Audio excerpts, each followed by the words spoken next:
March 3, 2025 அன்று 2 மாதங்களுக்கு முன்பு கேரளா மாநிலத்தில் மிக பிரபலமான ஒரு மருத்துவர், அவருடைய பெயர் doctor George P Abraham. March 3, 2025 அன்று அவர் தன்னுடைய உயிரை மாய்த்து கொண்டார். தன்னுடைய வீட்டிலிருந்து அவருக்கு இன்னொரு வீடு இருந்தது, ஒரு ஃபார்ம் ஹவுஸ் மாதிரி. அந்த ஃபார்ம் ஹவுஸுக்கு போய் தன்னுடைய நண்பரோடோ அல்லது தன்னுடைய தம்பியோடோ இருந்தார். ஒரு இரவு கழிக்கப் போகிறேன், கொஞ்சம் தனியாக இருக்க போகிறேன் என்று சொல்லி போனார். நண்பரை, கூட வந்த நண்பரா தம்பியா என்று ஞாபகம் இல்லை, அவரை நீ வீட்டுக்கு போய் அனுப்பிவிட்டார். சிசிடிவி கேமராவில் அவர் ஒரு பெரிய ஒரு முழம் கயிறை எடுத்துக்கொண்டு மாடிப்படி ஏறி போகிறதை அந்த காட்சி பதிவாகியிருந்தது. மறுநாள் போலீஸுக்கு சொல்லப்பட்ட செய்தி, அவர் தூக்கு போட்டு தன்னுடைய உயிரை மாய்த்து கொண்டார். இந்த ஜார்ஜ் பி ஏப்ரஹாம் என்பவர், he was a kidney disease specialist, nephrologist. அநேக அறுவை சிகிச்சைகளை, ஆயிரக்கணக்கான அறுவை சிகிச்சைகளை செய்தவர். he was so well known, he was so famed in his work. அவருடைய ஃபீல்டில் அவரை மிஞ்ச யாருமே இல்லை என்று இருந்தவர். அவர் ஒரு நாள் தன்னுடைய உயிரை மாய்த்து கொண்டார்.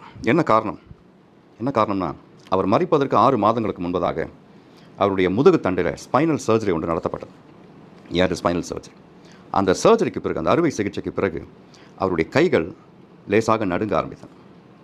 அவருடைய பேசும் திறமை கூட கொஞ்சம் கொஞ்சம் குறைய ஆரம்பித்தது. அப்போது அவர் பயந்து விட்டார். இனிமேல் நான் அறுவை சிகிச்சை செய்ய முடியாது, இனிமேல் நான் மற்றவர்களிடத்தில் சகஜமாக எளிதாக சம்பாஷணை பண்ண முடியாது என்று நினைத்து 6 மாதங்களாக அங்கலாய்த்து கொண்டிருந்தார். யாரிடமும் சொல்லவில்லை. கடைசியில் இந்த வேலை செய்ய முடியாத நான் உயிர் வாழ்ந்து என்ன பிரயோஜனம் என்று நினைத்து தீர்மானித்து அன்று இரவில் அவருடைய ஃபார்ம் ஹவுஸில் தன்னுடைய உயிரை மாய்த்து கொண்டார்.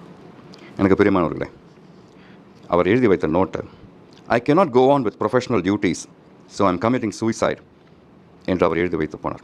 He identified himself with his work. இந்த வேலை தான் நான் நெஃப்ராலஜிஸ்ட். அவர் அப்படியே தீர்மானித்து விட்டார், நான் சாகும் வரைக்கும் நெஃப்ராலஜிஸ்ட், சாகும் வரைக்கும் நான் செய்வேன் என்றெல்லாம் அவர் தீர்மானித்திருக்கக்கூடும். அதற்கு குந்தகமாக சில காரியங்கள் நடந்தவுடனே கை நடுங்க ஆரம்பித்தது, பேசும் திறமை குறைகிறது என்று தெரிந்தவுடனே இனிமேல் நான் இருந்து என்ன பிரயோஜனம் என்று நினைத்து விட்டார். தன்னுடைய உயிரை மாய்த்து கொண்டார்.